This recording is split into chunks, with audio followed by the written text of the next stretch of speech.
I don't know if this is gonna work. So hello everybody, welcome back to my channel. My name is Lydia Rose and I'm in recovery from an eating disorder. So as you can see, I'm in a new location. I'm officially back in the UK full time. It's very weird and it took me a while to adjust to it, but I'm here now and I got this sheep. So my sheep is gonna sit in this video with us because I actually look at it, it's so cute. It's so cute. Today's video is an exciting video because it's a Q&A and I've not done like a proper Q&A sit down video in the longest time, and today's video is a Q&A on going all in, because if you know my story, if you're new here, I will explain again. I went all in April 2020 and that lasted all the way up until kind of September, when everything went wrong and I had a massive relapse in my anorexia because of going back to school and COVID and like everything got too much. But I went all in again in April 2021 and I am still all in. Fingers crossed I stick with it this time. I'm gonna answer a few questions on my experience and I'll be pulling kind of examples from both my experience before and my experience now, because everyone's experience in all in recovery is going to be completely different. Everyone's recovery is going to be completely different. And I found that like there's actually quite a big difference between my recovery back in 2020 and my recovery now. It didn't happen the same way, so I'll try and give like a view of my varied experiences in recovery. So I asked on Instagram what you wanted to know. So my first question is, why did you choose to go all in? So I chose to go all in because I didn't really see any other way of recovering, because I've been in treatment for quite a while before I decided to go all in, and it was kind of like not forced recovery because you can't force someone to recover, but that's kind of how it felt. And I wasn't recovering. I didn't see any other way that I personally would be able to recover without going all in and taking that plunge. It was kind of almost a last resort, but honestly I think that it should be some people's first resort, because I do kind of see it as the only way to fully, not the only way because there are other ways, but to fully reach like a full recovery. I saw all in recovery as the only way that I could conceivably actually recover. For me, there was no other way, and I feel like that's similar for a lot of people. Do you believe that going all in is the best way to recover? For me personally, yes, and I feel like it's probably similar for a lot of people. Someone asked, what does all in mean for you? So all in recovery for me is, it's not necessarily not being on a meal plan, it's consciously giving up every little eating disorder behaviour almost all at once. So for me it was like, I can't have these food rules because otherwise I'm not all in. I'm not giving it my all if I'm conceding to certain food rules and not others, or not eating this because it's a fear food when really that's what I want. So it's eating what I want and trying to eat as intuitively as possible at this point, but I have been on a meal plan at times as well. So I think you can be on a meal plan and be all in, but for me that doesn't really work. So I was on a meal plan from January till April 2021, and then I ditched the meal plan and I've gone fully all in. But I do believe that it is possible to have a meal plan and still be all in, as long as you're treating your meal plan as a minimum and you're kind of eating more than that. Whereas I found it really hard to do that and I had to just ditch it all and go all in, if that makes sense. So yeah, for me all in is leaving my eating disorder in the past and kind of moving on. Someone has asked, can I go all in even though I'm not severely underweight anymore? Of course you can. When I went all in this time in 2021, I wasn't really underweight at all. If you look at the BMI scale, I was not underweight. I was lower than my set point, but I was not underweight. I don't believe in BMI, but if you're considering that as being severely underweight, like on the BMI scale, then no, I wasn't severely underweight when I wasn't actually underweight when I went all in April 2021. So of course you can go all in if you're not underweight. I think it's only like 6% of people with anorexia are underweight. Like barely anyone is actually underweight. There are so many people struggling that should be going all in and they're not underweight. So of course you can go all in even if you're not underweight, because it's just leaving your for me anyway, it's just leaving your eating disorder behind, like fully committing to recovery. I've got questions like, how much did you eat all in? How much should you eat if you're in recovery? Like, how much should I be eating if I'm all in? If you need to gain weight and you're recovering from a restrictive eating disorder, you need to be eating a lot of food, and you need to be gaining weight. Otherwise, try and eat, like, make sure that you're eating enough to have your body functioning at its fullest capacity. How do you know when to go all in? You get bored of your eating disorder. Well, that's what it was for me, is I get bored of my eating disorder and I think, well, I don't want to live the rest of my life like this, so I'm going to recover, and my way of recovery is all in. But you should go all in even if you've only had an eating disorder for a week. If you've only realised that you've had an eating disorder for a week, you should still go all in. There's no time frame. There's no way to know. I didn't know. I just did it, and maybe it would work and maybe it wouldn't. It's scary and you have no idea, but you just have to go for it. Is going all in harder than a meal plan? No. I personally found a meal plan harder because I was hungry. I had what is commonly known as extreme hunger, but I don't think extreme hunger is very extreme. I think it's kind of more healing hunger. I was so hungry, and so being on a meal plan actually made me more hungry because I was eating something but not restricting, but I really wanted to eat more, and I found it really hard to eat over a minimum meal plan. Like, I would just stick to the meal plan. But so I actually found a meal plan harder, but it kind of depends what your eating disorder's like and like what point of view you're coming from. So yeah, a lot of you asked, how would you define all in? I've done that. Were you scared going all in was going to make you gain weight? And there was another weight question. How did you accept the weight gain? It's the main thing holding me back. So I went all in and I wasn't scared of gaining weight. I got over that fear because you can't recover and stay underweight. That is a complete contradiction. Underweight, recovered. Doesn't go together. You can't. It really annoys me when people think they can maintain an unhealthy weight and recover from an eating disorder. So you kind of have to let go of that fear. Yes, it is terrifying. Yes, I was scared of weight gain in general, but I wasn't scared of gaining weight because I knew it would happen.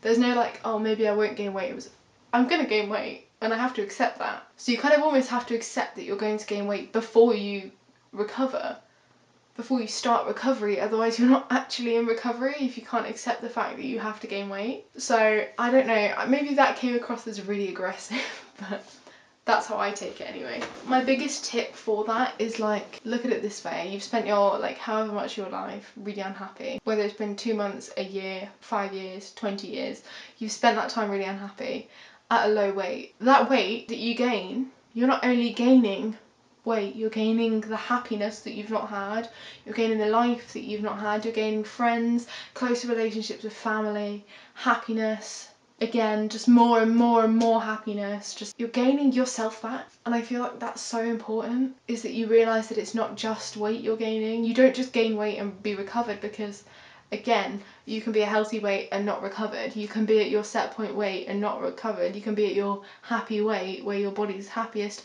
functioning really well, and not be recovered.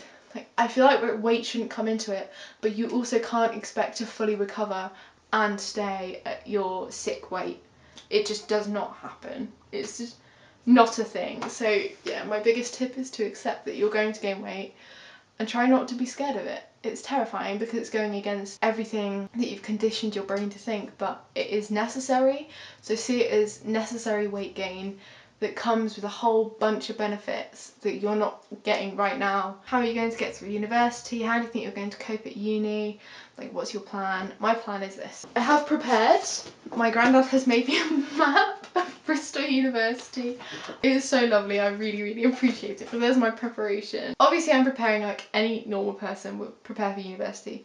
Buying bed sheets, buying a duvet. Anyway, so obviously I'm buying knives and forks to eat with. Buy a knife and fork. So obviously I'm preparing as any normal person would prepare for university. I'm nervous like any normal person is for university, but I have the added anxiety of I do not want to relapse at university because I can't deal with that. Like, there would be no one but myself to stop me, and that doesn't vibe with me. And I'm not in the UK system for any services. I'm in the French system, and they don't really transfer because I'm not physically unwell enough to be given the support in the UK.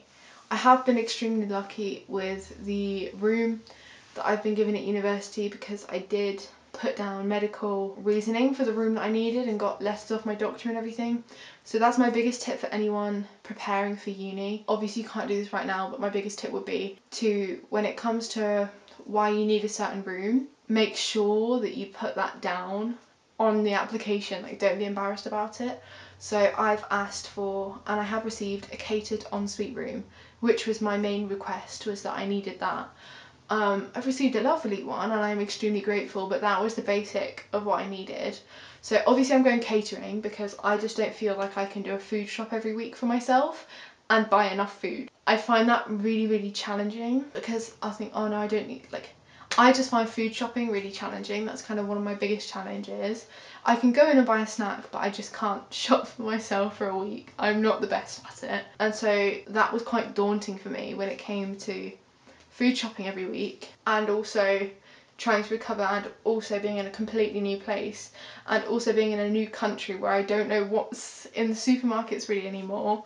Everything's changed, etc, etc. So I did go for catered accommodation, and I would recommend that to anyone who feels in the same position, as it's taken a lot of anxiety off my shoulders because I now know I have 2 main meals a day sorted. I just have to do lunch for myself, which I think I can do. I believe I can do that. I might struggle sometimes, but I know I can do that. So I've gone for catered accommodation with an ensuite as well because I just need my own space because I'm quite a private person. Really, I only share certain things online. You don't know everything, which is quite normal. I don't think everyone should be completely open online. I do need my own space. I don't want to share a bathroom. That's something that would make me very self-conscious. I don't know why, it's just something that I really needed. So I've got an ensuite catered room. Very happy. Not bothered by anything else, that's all I wanted.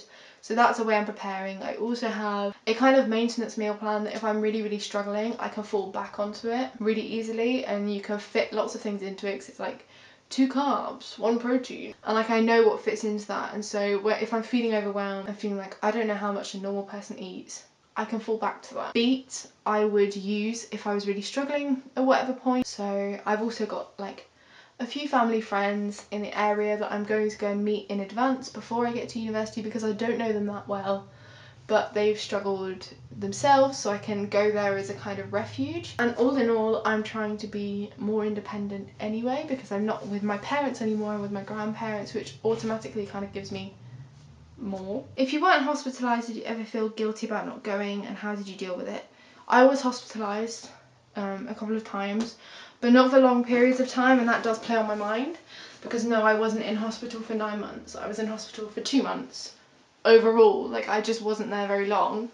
So I did feel very invalid about that and like I should have stayed longer, but I didn't want to be there. Barely anyone gets hospitalised for an eating disorder out of everyone who has an eating disorder, so that does not invalidate you whatsoever. And that's something that you do have to come to terms with, is that online it looks like everyone's gone inpatient. It looks like everyone has been at death's door, and it's just not true. It's not real. It's what catches the most people's attention. So that's why if you hear about eating disorders on the news, it's usually people that have been hospitalised. Even online, people with a big following, a lot of them have been hospitalised because it gains you followers. It gained me followers when I went into hospital, and that's the only way that I can tell you it doesn't invalidate you. You've struggled long enough and you don't want to go. It's not nice. I hated it. It was awful. How to stop certain compensatory behaviours. My biggest tip, especially if your compensatory behaviours are exercise related, stop exercise completely. Don't do it. If it's like low level movement,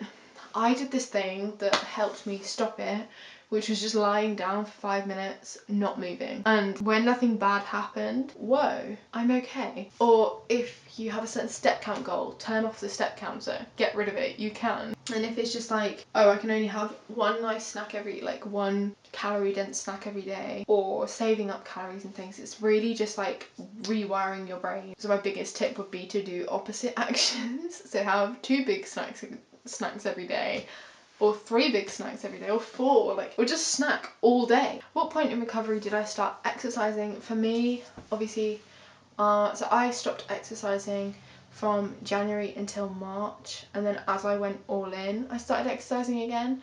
But I went into exercising, you have to kind of heal your mindset with exercise. So I started off with like really low level exercise of yoga, really like not high impact, not high intensity, just like some stretches, you know, because I'd not even walked my dog really, like not the same amount that I would normally. So I recommend easing yourself into it, and also only start exercising when you've healed your relationship with exercise.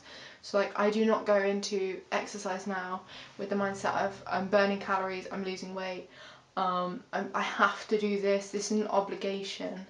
I go into it as, I feel like this is going to make me feel happy, it's going to release some endorphins, and it's good for me and I enjoy it. So it's not detrimental to your health, because even this was something I did have to come to terms with as I started exercising more. It was, I'm exercising but I'm gaining weight, whereas normally the correlation is exercise, lose weight, but I had exercise, gain weight, and I had to come to terms with the fact that yeah, I can go on a run one day, or I can do like whatever workout video or some yoga every day, I'm still going to gain weight. So like, don't see it as a way to stop gaining weight, because most likely you'll keep gaining weight even though you're exercising, as that's what I found. Do you stick to a slight plan, like a minimum amount to eat? I did for a really long time. 3 snacks and 3 meals a day, which worked perfectly. But as obviously I've got to my set point and I've got to like a happy, healthy place for myself, sometimes I'll eat 3 meals and 5 snacks a day, sometimes I'll eat 3 meals and 2 snacks a day. But I guess I generally eat at least kind of 3 meals and 2 snacks a day, like a normal person. My aim is to become normal. I don't want to have an eating disorder anymore, I want to be completely normal. What do you tell yourself when things get hard? Keep going, you're going to university, you made it to the next stage, and then once you've done that, you can get a job and you can be rich. Do I have any safety nets in place for university? Yes, I do have that minimum meal plan for when things get difficult. I've got Beat if I need them. I feel like they're a safety net for anyone recovering from an eating disorder, university or not. I've got my mum on the end of the phone, and I've got friends and family kind of around the area. I've got safe spaces to be, and I got like my favourite book, The Boy, the Mole, the Fox and the Horse. 10 out of 10 recommend that when I'm feeling bad. How did you go from wanting to do it to actually doing it? So I let the wanting to do it seed in my brain grow. Let it grow, think about it often. Think about it often enough and you might actually end up doing it. Did you ever struggle with spending money, both on yourself as for others? I found it difficult at times to spend money on myself, but I could buy anything for anyone else. And I went through like quite a lot of things money related, but I don't really want to talk about them here, but I relate to a lot of what is in Tabitha Farrar's book, Rehabilitate, Rewire, Recover, when it comes to money and spending money. How long did your healing hunger last? So I didn't get very much of it this time in 2021. I got like maybe a month or 2 of it, especially kind of around April when I went all in. April, May, it was like, actually I'm quite hungry. And then also when I was on the meal plan before that, I was starving. I'm so hungry. Also before the meal plan, I had a lot of healing hunger, but I didn't really honour it. That's why going all in really helped me honour that. But then when I went all in 2020, I had healing hunger for months. So I had it definitely for April, definitely for May, definitely for June, definitely July as well. And then it kind of simmered out in August. And then things went wrong. Oh. But I had extreme hunger or healing hunger, whatever you want to call it, for a long time and often. And sometimes I still get it now, or I'm just hungrier than normal. Like, I think that's also something that we all have to recognise, is you're going to be hungrier on some days than you are on other days, and so let your body be. But yeah, I had it for quite a while. Who did you first tell about going all in? I told my mum. And then a lot of people said like, what was the hardest thing to let go of and overcome in recovery? The identity that anorexia gave me was really hard, because you get known as the anorexic person, you get known as that person, and you don't know what you are without that. Anorexia literally strips you of yourself. It almost dehumanises you, you become kind of a robot. And yeah, that was the hardest thing that I had to overcome and let go of, was the identity that anorexia gave me, and that actually I'm a lot more than that. I play hockey, I play violin, I love science, I would love it if I could cure cancer and get a Nobel Prize. I am so much more than the anorexic girl stood in the corner. And finally, how did I deal with weight gain? Because that is definitely something that comes with recovery, as I've said quite a bit in this video, I've realised. Baggy clothes. When it comes to bloating, sit with your legs up on the wall, or on your side with a pillow under. On this side, so on your right. 10 out of 10 recommend that. Drink some coffee. It might help move things through a little bit. Only 1 cup. Don't abuse it. And let it be. And sooner or later, you won't even care if you gain more weight. Hopefully. That's what I'm hoping for. Because I'm kind of at a stage now in my recovery where I believe I'm at my set point, but I'm not really sure. I don't weigh myself, but I've not seen any weight gain for a while. But I'm also terrified of gaining more. So maybe I should gain more on purpose. Probably something I should do. Sooner or later you will accept a healthy body, and that only comes with food. You won't accept a healthy body if you're not eating enough. So 10 out of 10 recommend accepting yourself. I don't love weight gain, but I accept it. And that's something that you kind of have to repeat to yourself every day. But yeah, baggy clothes, hot water bottles, and good snacks. Don't waste your weight gain on mountains of gross food. Eat good food. But also don't be upset if you try something and you don't like it. It's okay.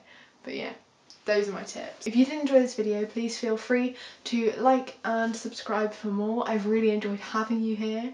It's been great. It's been a good time. And if you did enjoy this video, yeah, like and subscribe. And if you've got any more questions or I wasn't very clear, because I don't script any of my videos, so I don't actually know what I've said, feel free to chuck them in the comments and I will happily answer them.